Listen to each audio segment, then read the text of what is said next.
Hi friends, welcome to our channel. ముందుగా అయితే అందరికి నమస్కారం అండి. ఆంధ్రప్రదేశ్ రాష్ట్ర వ్యాప్తంగా ఉన్నటువంటి పేదలందరికీ ఏపీ ప్రభుత్వం అయితే ఒక అదిరిపే శుభవార్త అయితే తెలియజేయడం జరిగిందండి. త్వరలో పేదలందరికీ గృహ యోగం అనేది కల్పించబోతున్నట్లయితే సమాచారం అండి. త్వరలో 2.5 లక్షల ఇళ్ళు అనేవి సిద్ధం చేసి లబ్ధిదారులకు అప్పగించాలని ఎన్డీఏ కూటమి ప్రభుత్వం లక్ష్యంగా పెట్టుకున్నట్లయితే సమాచారం అండి. అదేవిధంగా ప్రధానమంత్రి ఆవాస్ యోజన గ్రామీణ పథకానికి సంబంధించి మరియు అర్బన్ పథకానికి సంబంధించి ఎవరైతే పేదలు ఇల్లు కోసం మరియు ఇంటి స్థలాల కోసం దరఖాస్తు చేసుకొని ఉన్నారో వారికి సంబంధించి కూడా త్వరలోనే ఇల్లు అనేవి ఇవ్వబోతున్నట్లయితే సమాచారం అండి. త్వరలోనే ఫైనల్ లిస్ట్ అనేది రాబోతున్నట్లయితే సమాచారం. సో ఈ హౌసింగ్ ఫర్ ఆల్ స్కీమ్స్కి సంబంధించి వచ్చిన తాజా సమాచారాన్ని 1 by 1 అయితే నేను మీకు తెలియజేస్తాను. ఈ వీడియోని ఎక్కడ స్కిప్ చేయకుండా పూర్తి వరకు చూడండి, అప్పుడే మీకు సమాచారం అర్థమవుతుంది. మన ఛానల్ని ఎవరైనా మొదటిసారి చూస్తుంటే ఛానల్ చూసి కంటెంట్ నచ్చినట్లయితే సబ్స్క్రైబ్ చేసుకొని పక్కనే ఉన్న బెల్ ఐకాన్ అయితే ఆన్లో పెట్టుకోండి. సో ఇక లేట్ చేయకుండా డైరెక్ట్గా వీడియోలోకి అయితే వెళ్ళిపోదామండి. టాపిక్లో భాగంగా ముందుగా చూసుకున్నట్లయితే పేదల సొంతింటి కళ సహకారం చేసే దిశగా ఎన్డీఏ కూటమి ప్రభుత్వం అన్ని రకాలుగా చర్యలు తీసుకుంటున్నట్లు ఒక సమాచారం అయితే రావడం జరిగిందండి. ఇప్పటికే 5 లక్షల ఇళ్లను పూర్తి చేసి లబ్ధిదారులకు అప్పగించామని ఎన్డీఏ కూటమి ప్రభుత్వం అయితే తెలియజేయడం జరిగింది. తాజాగా వచ్చిన సమాచారం మేరకు ఆగస్టు 15 నాటికి మరో 2.5 లక్షల ఇళ్ళు అనేవి నిర్మించి ఎవరైతే ఆంధ్రప్రదేశ్ రాష్ట్ర వ్యాప్తంగా నిరుపేదలు ఉన్నారో ఇల్లు కట్టుకోలేకపోతున్నారో వారికి అప్పగించాలని అధికారులకు సీఎం చంద్రబాబు నాయుడు గారు అయితే ఆదేశాలు జారీ చేసినట్లయితే సమాచారం అండి. ఆగస్టు 15 నాటికి రాష్ట్ర వ్యాప్తంగా 2.5 లక్షల ఇళ్లను నిర్మించే దిశగా లక్ష్యం పెట్టుకున్నట్లు అధికారులు అయితే వెల్లడించడం జరిగిందండి.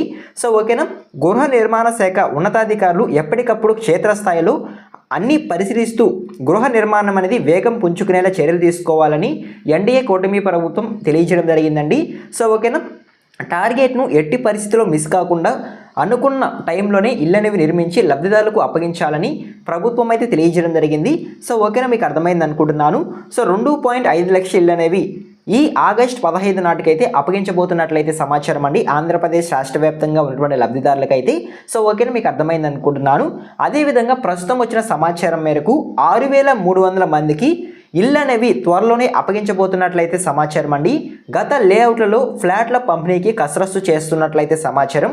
గత ప్రభుత్వంలో భూసేకరణ చేసి లబ్ధిదారులకు కేటాయించకుండా ఖాళీగా మిగిలిన స్థలాలను ప్రస్తుతం పంపిణీ చేసేందుకు ఎన్డీఏ కూటమి సర్కార్ కసరత్తు చేస్తున్నట్లయితే సమాచారం.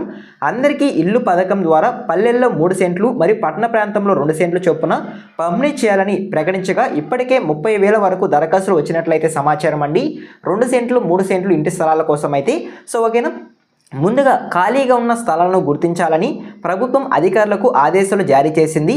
గత సర్కార్ జిల్లాలో 23,691 మందికి ఇళ్ల స్థలాలను ఇచ్చేందుకు భూసేకరణ చేసినట్లయితే సమాచారం అండి. సో ఓకేనా, మీకు అర్థమైంది అనుకుంటున్నాను. 17,391 మందికి మాత్రమే కేటాయించగా ఇంకా 6,300 ఫ్లాట్లు అనేవి ఖాళీగా ఉన్నట్లు అధికారులు అయితే వెల్లడించడం జరిగిందండి. సో ఓకేనా, సో గతంలో 23,691 మందికి ఇళ్ల స్థలాలు అనేవి కేటాయించినట్లయితే సమాచారం అండి. భూసేకరణలో కేవలం 17,391 మందికి మాత్రమే ఈ ఇళ్ళు అనేవి కేటాయించినట్లయితే సమాచారం అండి. మిగిలి ఉన్న 6,300 ఫ్లాట్లను వెంటనే లబ్ధిదారులకు అప్పగించాలని ఎన్డీఏ కూటమి ప్రభుత్వం అయితే తెలియజేసినట్లయితే సమాచారం అండి. 3 జిల్లాలకు ఈ ఫ్లాట్లు అనేవి వెళ్తాయంటే సమాచారం అండి. సో ఒకసారి కనుక చూసుకున్నట్లయితే నందిగామ, అదేవిధంగా తిరుపూరు, విజయవాడ ఈ 3 జిల్లాలకు ఈ ఫ్లాట్లు అనేవి అందుతాయంటే సమాచారం అండి. సో ఒకసారి నందిగామలో చూసుకున్నట్లయితే ఫ్లాట్లు 5,236 అనేవి ఉన్నాయండి. గతంలో ఇచ్చినవి 1,764, ఖాళీగా ప్రస్తుతం ఉన్నవి 3,472 అయితే ప్రభుత్వం అయితే తెలియజేయడం జరిగింది. తిరువూరులో ఫ్లాట్లు 9,455 ఉండగా గతంలో ఇచ్చినవి 7,707, ఖాళీగా ఉన్నవి 1,748 అని మనకి ప్రభుత్వం అయితే తెలియజేయడం జరిగిందండి. విజయవాడలో 9,000 ఫ్లాట్లు ఉండగా గతంలో ఇచ్చినవి 7,920, ప్రస్తుతం ఖాళీగా ఉన్నవి 1,080 అయితే మనకి అధికారులు అయితే వెల్లడించడం జరిగిందండి. సో మొత్తం ఫ్లాట్ల సంఖ్య చూసుకున్నట్లయితే 23,691గా ఉంది. సో గతంలో ఇచ్చినవి 17,391 మాత్రమేనండి. సో మిగిలి ఉన్న 6,300 ఫ్లాట్లను త్వరలోనే పేదలకు అప్పగించాలని ఎన్డీఏ కూటమి ప్రభుత్వం అయితే చర్యలు చేపడుతున్నట్లయితే సమాచారం అండి. ఎవరైతే అర్హత కలిగి ఉంటారో వారందరికీ ఈ ఫ్లాట్లు అనేవి ఇవ్వాలని అయితే సీఎం చంద్రబాబు నాయుడు గారు అయితే ఆదేశాలు జారీ చేస్తున్నట్లయితే సమాచారం. సో ఓకేనా, మీకు అర్థమైంది అనుకుంటున్నాను. అదేవిధంగా ప్రధానమంత్రి ఆవాస్ యోజన గ్రామీణ పథకానికి సంబంధించి మరియు అర్బన్ పథకానికి పథకానికి సంబంధించి సొంత ఇల్లు మరియు స్థలం కోసం ఎవరైతే ఇల్లు కావాలని దరఖాస్తు చేసుకొని ఉన్నారో సో ఆ దరఖాస్తును ప్రస్తుతం కేంద్ర ప్రభుత్వం అయితే పరిశీలిస్తున్నట్లయితే సమాచారం అండి. పరిశీలన పూర్తయిన అనంతరం సో ఎవరైతే కేవలం ప్రస్తుతం ఇల్లు కావాలని దరఖాస్తు చేసుకొని ఉన్నారు వారికి మాత్రం ముందుగా ఇల్లు అనేవి పంపిణీ చేసేందుకు అవకాశం ఉన్నట్లయితే సమాచారం అండి. ఇంకొంతమంది స్థలం ప్లస్ ఇంటి కోసం రెండు కావాలైతే దరఖాస్తు చేసుకొని ఉన్నారు వారికి నిదానంగా ఇల్లు అనేవి మంజూరు చేసేందుకు అవకాశం ఉన్నట్లయితే సమాచారం అండి. సో త్వరలోనే ప్రధానమంత్రి ఆవాస్ యోజన పథకానికి సంబంధించి ఎవరైతే దరఖాస్తు చేసుకొని ఉన్నారో వారి యొక్క ఫైనల్ లిస్ట్ అనేది రావడం జరుగుతుందండి. ఫైనల్ లిస్ట్లో కనుక మీ పేరు కనుక ఉన్నట్లయితే ఖచ్చితంగా మీకు ఇల్లు రావడం జరుగుతుంది. సో ఓకేనా, మీకు అర్థమైంది అనుకుంటున్నాను.